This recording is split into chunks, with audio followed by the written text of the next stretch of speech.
I started losing my hair when I was 16. That makes me very upset. I was very happy to see my doctor grows up, but I don't want my doctor to feel my bad memory.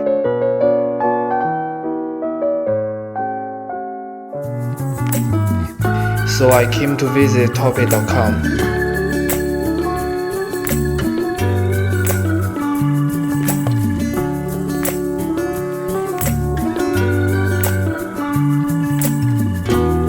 They helped me to find my yours, and I became self-confident.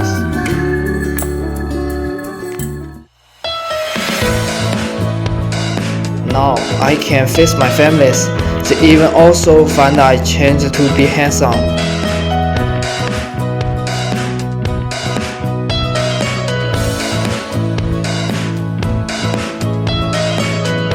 I can be a great daddy.